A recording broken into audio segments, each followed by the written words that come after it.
We provide you the platform to turn your dreams into reality. Give wings to your aspirations with KR Mangalam University.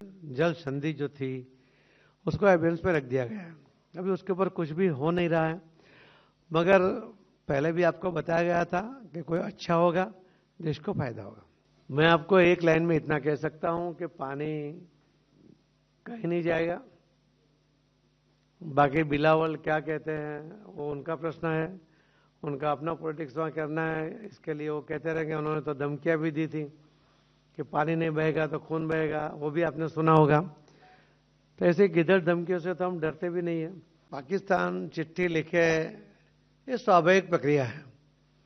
एक दूसरे को चिट्ठी लिखना, जवाब देना, ये सब चलता रहता है, मगर चिट्ठी लिखने से कोई इसके ऊपर कोई काम आगे नहीं बढ़ा है। तो कोई एविडेंस पे रखा है, उसके ऊपर कोई भी हम कुछ नहीं कर सकते। पाटिल साहब, मेरा सवाल आपसे सिंधु जल को लेकर के है। जो पाकिस्तान के साथ भारत ने जो सिंधु जल समझौता रद्द किया है, और इसको लेकर के भारत सरकार की क्या तैयारियां है? क्या सिंधु जल से इस समय पाकिस्तान को पानी छोड़ा जा रहा है, और छोड़ा जा रहा है तो इसको हम कब तक पूरी तरह से रोकने में कामयाब हो जाएंगे, और इस समझौते को कब तक रद्द माना जाएगा? आप जल मंत्रालय के मंत्री के साथ बात कर रहे हो और भारत सरकार का प्रश्न पूछ रहे हो। जो भारत सरकार ने निर्णय किया है, माननीय प्रधानमंत्री जी ने निर्णय किया है कि ये जल संधि जो थी उसको एविडेंस पे रख दिया गया है। अभी उसके ऊपर कुछ भी हो नहीं रहा है, मगर पहले भी आपको बताया गया था कि कोई अच्छा होगा, देश को फायदा होगा। Thank you sir. 236 अपना और नाम और परिचय जरूर दें। सर, सुनील सर बोल रहा हूँ, लोक भारती पेपर से। आपने पानी तो सबको दिया, हर घर जल वगैरह, तो जल स्तर जो गिर रही है उसके लिए सरकारी स्तर पे क्या हो रहा है? प्राइवेट पे तो आपने बताया है, सरकारी स्तर पे क्या हो रहा है? सरकारी स्तर पे क्या हो रहा है? जल स्तर को मेंटेन करने के लिए सरकारी स्तर पे क्या काम हो रहे हैं? नल से जल की बात कर रहे हो तो नल से जल तो सरकार की ओर से बढ़ रहा है। सरकार स्टेट गवर्नमेंट के साथ उनको सहयोग, आर्थिक सहयोग करते हुए, टेक्निकल उनको सहयोग करते हुए ये प्रोजेक्ट चल रहा है। और अभी तक पहले जो 3 करोड़ कनेक्शन लोगों ने लिए हुए थे या कुछ सरकार ने दिए होंगे स्टेट के, 12 करोड़ सेंट्रल गवर्नमेंट के सहयोग के साथ बने। कुल 15 करोड़ ऐसे कनेक्शन दिए गए जहां सफलतापूर्वक अभी पानी दे रहे हैं, और 4 करोड़ घरों में जो भी बाकी हैं वो भी हम 28 तक उसको भी पूरा कर लेंगे। तो ये सरकार के सहयोग के साथ ही हो रहा है।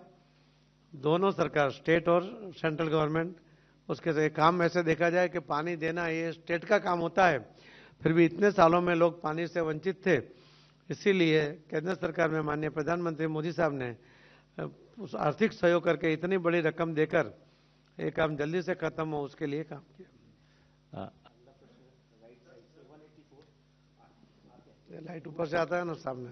पाटिल साहब, मैं पायल मेहता हूँ, नेटवर्क 18 से। आपने अभी कहा कि जो जल संचय का जो कार्यक्रम है, आपने कहा कि सरकार का एक भी पैसा खर्च नहीं हुआ। तो अमूमन इस पूरे स्कीम में अभी तक जो भी हुआ है उसमें कितना खर्च आया और वो खर्च कैसे फंड हुआ है? पायल, जो जल संचय, जन भागीदारी और जन आंदोलन की जो बात है, मैंने पहले भी कहा कि हमारे मंत्रालय से एक भी रुपया खर्च नहीं हुआ, मगर कई जगह पर कलेक्टरों ने मनरेगा में से भी कुछ लिया, मगर बहुत ज्यादा पैसा कोई न कोई एनजीओ उसने CSR फंड से दिया। किसी ने, जो पीएम साहब ने कहा था कि कर्म भूमि से मातृभूमि के लिए कुछ करना चाहिए, और सूरत के जो राजस्थान में रहने वाले व्यापारी थे, उन्होंने राजस्थान में 1,60,000 स्ट्रक्चर खड़ा करने की जवाबदारी ली थी। मध्य प्रदेश में 35,000 स्ट्रक्चर, और बिहार में 10 जिले में सभी गांव में 4 स्ट्रक्चर बनाने का वो संकल्प किया था। आज 2.5 लाख से ज्यादा स्ट्रक्चर व्यापारियों ने राजस्थान में बना दिए हैं। राजस्थान तीसरे नंबर पे आ गया पूरे देश में। मध्य प्रदेश में भी आज वो पहले दूसरे नंबर पे चल रहा है, और बिहार में भी काम चल रहा है। तो हमारे मंत्रालय से रुपया नहीं गया, मगर जो लोगों का पैसा लगा है उसका टोटल हम उसको ले रहे हैं कि कितना कहाँ से कितना पैसा लगा, क्योंकि ये जो स्ट्रक्चर बने हैं वो स्ट्रक्चर हमारे वेबसाइट पर डालने के लिए जो एक्सेस है वो सिर्फ कलेक्टर के पास है, इसीलिए वो वेरीफाइड रखने के लिए ही पहले से ये सिस्टम बनाई थी। और जहाँ पर वो बनाते हैं स्ट्रक्चर तो पहले बिफोर आफ्टर का फोटो लगता है, किसने कौन कर रहा है उसका नाम, एड्रेस, मोबाइल नंबर वो लगता है। उसके बाद वो जो स्ट्रक्चर का फोटो आता है या वीडियो आता है उसमें कितने डेप्थ में किया, कितना पैसा लगा, उसका लोकेशन के साथ वो वेबसाइट में कलेक्टर अपने अधिकारी से वेरीफाइड करके ही आता है। तो उसमें कितना खर्च हुआ है वो भी सभी कलेक्टर से वो पूछा। और हमने भी एक नियम बनाया है कि अलग अलग प्रकार के जो 11 स्ट्रक्चर है उसमें मिनिमम या मैक्सिमम कितना पैसा खर्च हो सकता है, उसके आधार पर हम उसका सर्वे भी कर रहे हैं। वो भी कुछ दिनों में पूरा लोगों ने कितना पैसा लगाया, बहुत बड़ा पैसा वो लोगों ने लगाया है, उसका फिगर आपके सामने आ जाएगा। ठीक है, अगला एक एक फ्लैंक से पूछेंगे, हम सबको लेंगे। राइट साइड में लास्ट 167। सर नमस्ते, मेरा नाम अखिलेश शर्मा है, एनडीटीवी से। आपने नमामि गंगे का जिक्र किया, कहा कि काम चल रहा है, पानी अभी नहाने लायक हो गया है, जल्दी ही पीने लायक भी हो जाएगा। एक प्रश्न यमुना नदी को लेकर भी है जो दिल्ली से होकर गुजरती है। ये एक बड़ी चिंता का विषय रहा है कि यमुना कब साफ होगी, क्या इसके लिए भी कोई काम किया जा रहा है? अखिलेश जी, यमुना पूरे देश की नज़र उसके ऊपर है। गंगा सफाई होने के कारण भी अपेक्षा भी है।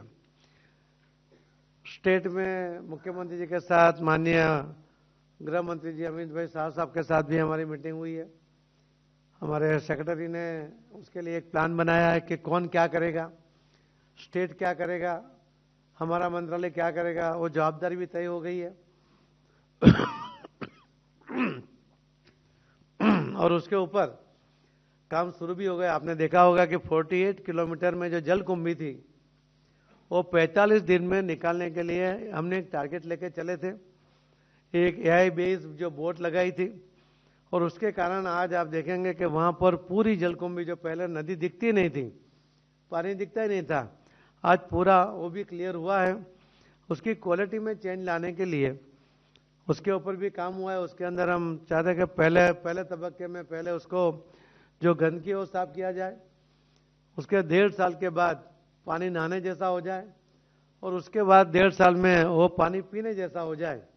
और उसके लिए जो अलग अलग कदम उठाने हैं वो उसके ऊपर काम चल रहा है। आपको इस समय पर ही उसका रिजल्ट देखने को मिलेगा। Thank you. 11। Thank you sir. नमस्कार मंत्री जी, मैं इधर आपके ठीक लेफ्ट साइड में। हाँ, लेफ्ट साइड में कोई बात नहीं। सर, मेरा तो आंख पे लाइट आती सर है। मेरे 2 सवाल हैं आपसे। और पहले एक तो पूछो। सर, ये जो जल संधि या सिंधु जल संधि और जिसको लेकर आपने जवाब भी दिया, लेकिन मेरा सवाल ये है सीधा कि पाकिस्तान की ओर से कितनी चिट्ठी मंत्रालय को भेजी गई हैं और कितनी बार उन्होंने गुहार लगाई है कि जल संधि पर पुनर्विचार किया जाए जो निलंबित की गई है। दूसरा ये सर कि जो हिमाचल में बाढ़ आई है, बादल फटे हैं, जल विद्युत परियोजना बाधित हुई है, मजदूर वही हैं, ताजा स्टेटस क्या है? देखिए, पाकिस्तान चिट्ठी लिखे ये स्वाभाविक प्रक्रिया है। एक दूसरे को चिट्ठी लिखना, जवाब देना, ये सब चलता रहता है। मगर चिट्ठी लिखने से कोई इसके ऊपर कोई काम आगे नहीं बढ़ा है। तो कोई एविडेंस पे रखा है, उसके ऊपर कोई भी हम कुछ नहीं कर सकते, क्योंकि वो माननीय प्रधानमंत्री मोदी साहब ने वो निर्णय किया हुआ है। हरियाणा की जो बात आप कर रहे हो कि उसके अंदर कोई डैमेज हुआ है, तो उसकी इंफॉर्मेशन मेरे पास अभी नहीं है और वो लेकर आपको दे देंगे। हिमाचल का, और हिमाचल की पूरी इंफॉर्मेशन नहीं है और लेकर आपको जल्दी से देने की कोशिश करेंगे। 3 मैं आऊंगा एक एक करके। 3 अपना नाम और परिचय दें जरूर। सर, मैं हरिकिशन हूँ इंडियन एक्सप्रेस से। जी हरिकिशन जी। सर, पिछले महीने आपकी सरकार ने एक बड़ा कदम उठाया, अभूतपूर्व कदम। 100 टीमें गठित की जल जीवन मिशन में। जो भी राज्यों में शिकायतें मिली हैं, जो भी अनियमितताएं वहाँ पर हुई हैं, उस काम के जांच के लिए, इंस्पेक्शन के लिए, ग्राउंड इंस्पेक्शन के लिए टीम्स भेजी गई। तो अब 1 महीना लगभग होने को है, तो क्या आपको उनकी रिपोर्ट्स मिलना शुरू हो गया है और क्या हरे किशन उसमें जी, आपने तो रिपोर्ट्स इसके में ऊपर रुझान आया है? बहुत बड़ी स्टोरी बना ली थी आपने, पूरा उसके अंदर बहुत डिटेल में भी आप गए थे। इसके अंदर करीब 119 टीमें बनी थी डीआरडीओ की ओर से, हमारे मंत्रालय के अधिकारी और नीति आयोग के साथ मिलकर जो 119 टीम बनी थी, उसमें से 111 टीमों ने अपना सर्वे का काम खत्म कर लिया है। करीब 89 टीमों ने अपना रिपोर्ट भी सबमिट कर दिया है और उसके ऊपर अभी काम चल रहा है। बाकी के लोगों का भी रिपोर्ट मुझे लगता है कि 30 तारीख तक आ जाने की संभावना है। करीब 92% जो टीम गई थी उनका रिपोर्ट अभी सबमिट हो गया, 8% बाकी है।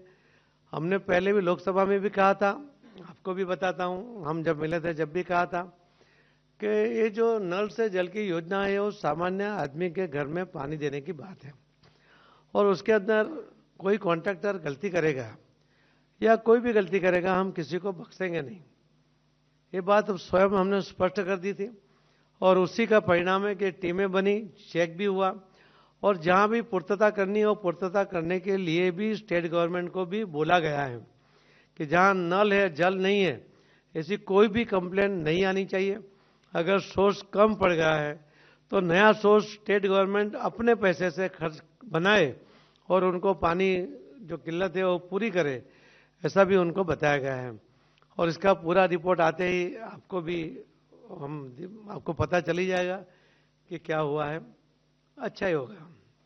279 आप पूछिए। नाम और परिचय दीजिए। पाटिल साहब नमस्कार, मैं प्रदीप कुमार हंसिंडे से जी। जल जीवन मिशन में जमुना सफाई हो रहा है कि नहीं हो रहा है, मैं उस चीज में नहीं जा रहा हूं, मैं ये चीजों में जा रहा हूं। 11 साल तक जमुना सफाई नहीं हुई है। दिल्ली गवर्नमेंट को आपने कितना पैसा दे रहे वो भी नहीं जानना चाहता हूं, मैं सिर्फ इतना मैं जानना चाहता हूं जमुना की जो हाल है उसको कितना बेहतर किया जा सकता है। कितना बेहतर किया जा सकता है, क्या बोला? कितना ठीक किया जा सकता है, बेहतर किया जा। देखो, यमुना नदी की स्थिति आपको पता है, शायद सबसे प्रदूषित नदियों में ये जो इतना पार्ट है दिल्ली का, उसको गिना जा सकता है। उसके अंदर जो 2 नाले आते हैं उसका फोर्स आप देखोगे पानी का, वो गंदा पानी का नहीं बोल सकते उसको, गंदा पानी का, कि उसको भी वहाँ ट्रीट करने के लिए भी नहीं रोका जा सकता। उसके अंदर करीब 102 से ज़्यादा छोटे छोटे नाले आ रहे हैं, उसके ऊपर एसटीपी बना के वो ट्रीट करके ही पानी जब वो बड़े 2 नालों पे छोड़ेंगे तो ही वो उसका काम होगा। इस नदी के अंदर लोगों ने बहुत सा कचरा डंप किया है, कोई बिल्डिंग टूटी उसका भी कचरा डंप कर दिया है, प्लास्टिक है, वो सब निकालने के लिए और पूरी योजना बनी है। हम आपको इतना, जो मैंने अभी भी कहा कि पहले वो स्वच्छ दिखने लगे, फिर वो नहाने जैसा पानी हो जाए और पीने जैसा हो जाए, उसका टाइम पीरियड भी आपको बताया है। तो बेहतर नहीं, अति बेहतर हो जाएगा और ये टाइम के साथ हो जाएगा, इतना मैं आपको कह सकता हूँ। 137।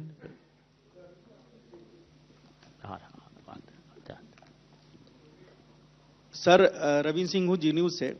हमारा एक सीधा सवाल है कि जो 3 नदियां जो भारत के हिस्से में है उसका भी थोड़ा माइक नजदीक रखो।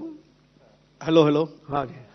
जो भारत की जो 3 नदियां हैं, जो 3 नदियां पूर्वी तरफ बहती है वो भारत के हिस्से में है, उसका भी पानी पाकिस्तान चला जाता है। उस पानी का भारत के हित में पूरी तरह से व्यवस्था करने के लिए सरकार क्या कदम उठा रही है? और दूसरा इसी से रिलेटेड है कि सिंधु जल के लेकर, जिसे आपने कहा कि सुरक्षित भारत, बिलावल भुट्टो ने कहा है कि पानी रोक देंगे तो एक बार फिर से हम युद्ध करेंगे। मैं आपको एक लाइन में इतना कह सकता हूं कि पानी कहीं नहीं जाएगा। बाकी बिलावल क्या कहते हैं वो उनका प्रश्न है, उनका अपना पॉलिटिक्स वहाँ करना है, इसके लिए वो कहते रहेंगे। उन्होंने तो धमकियां भी दी थी कि पानी नहीं बहेगा तो खून बहेगा, वो भी आपने सुना होगा। तो ऐसे गिदड़ धमकियों से तो हम डरते भी नहीं है। जहाँ भक्ति है हर शब्द में, कथाओं में छुपे हैं दिव्य रहस्य और ज्योतिष देता है जीवन को दिशा। धर्म से जुड़ी हर बातों को जानने के लिए हमारे चैनल स्तुति को सब्सक्राइब करें। चैनल पर जाने के लिए इस लिंक पर क्लिक करें।